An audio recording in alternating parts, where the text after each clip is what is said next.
BRS పార్టీల నుంచి MLC కవితను సస్పెండ్ చేసి బయటికి పంపించిన దాని మీద మొన్న హరీష్ రావు అసలు కవిత పేరే ఎత్తలేదు. ఇప్పుడు కేటీఆర్ ఆ ముచ్చటే ఎత్తద్దు అన్నట్టు చెప్పిండు. కవిత ముచ్చట కరిగిపోయిన కర్పూరం తీరు, దాని గురించి ఏం మాట్లాడతాం అన్నట్టు చెప్పకనే చెప్పిండు మాజీ మంత్రి KTR. Whatever had to be discussed has been discussed in the party. Action has been taken. Once action has been taken, there is nothing further that I can add or comment.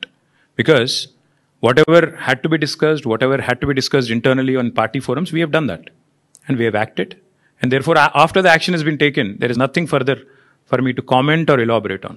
ఇన్నరా BRS పార్టీలో బిల్కుల్ పనికిరాదనే కవితను పార్టీ నుంచి మూటామూల్య చదివి బయట వేసినాం. ఇంకా మాట్లాడేదే ఉంటుంది, తీసేయాలి అనే నిర్ణయం తీసుకున్నాం, తీసేసినాం. ఇంకా దాంట్లో బతిలాడి కాంప్రమైజ్ చేయడానికి ఇదేమన్నా అగ్రిమెంటా లేకుంటే బిజినెస్ డీలా? ఒక్కసారి నిర్ణయం తీసుకున్నాక మాట్లాడు ఉండదు, మాట్లాడుకోవడాలు ఉండయి అన్నట్టు చెప్పిండు కేటీఆర్. మరి అంతే కదా, కవిత పార్టీని డ్యామేజ్ చేయాలనే ఆలోచన కడుపు నిండా ఉన్నట్లు మాట్లాడింది.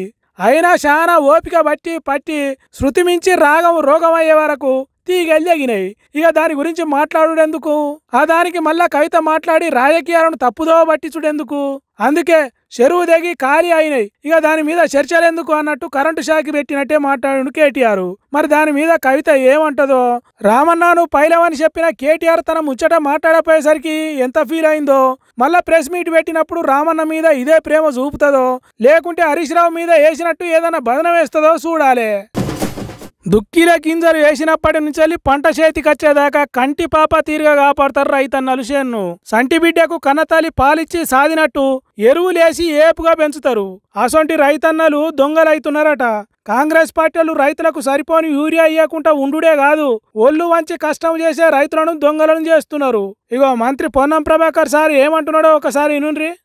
క్రియేట్ చేయడం వల్ల కొంత ముందస్తు స్టాకులు పెట్టుకునేటువంటి కొంతమంది ఉత్సాహులైన రైతులతో కారణం కావచ్చు, ఇంకేదైనా కావచ్చు, ఈరోజు ఎరువులకు సంబంధించిన ఇబ్బంది ఉన్నమాట వాస్తవము, మేము కాదని అనడం లేదు.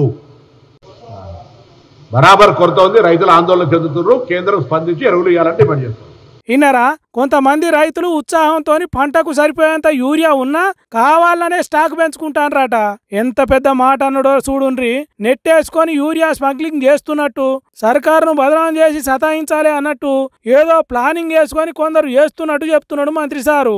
పంట పండించాలి అని తనలాడే రైతుల మీద ఎసొంటి బదనం వేస్తున్నాడో చూడుండ్రి. ఓసారి కాంగ్రెస్ పార్టీ ఎమ్మెల్యే కోరం కనకయ్య రైతులు యూరియాను బ్లాక్లో అమ్ముకుంటారని అన్నదాతలను దొంగలం చేసిండు. ఇప్పుడు మంత్రి పొన్నం ప్రభాకర్ సారేమో ఉత్సాహంతో స్టాక్ పెంచుకుంటారని అమాయక రైతులను మోసకర్లం చేస్తున్నట్టు మాట్లాడిండు. అందుకే తెలంగాణ రైతులు కోపం చేస్తున్నారు కాంగ్రెస్ పార్టీల మీద. సారు మీకు శాతనైతే మాకు సరిపోను యూరియా ఇయ్యండ్రి, లేకుంటే ఊకోన్రి, కానీ మీ రాజకీయాల కోసం మమ్మల్ని దొంగలను, దోపిడీదారులను, స్మగ్లర్లను చేయకుండ్రి సారు అని చేతులెత్తి మొక్కుతున్నారు.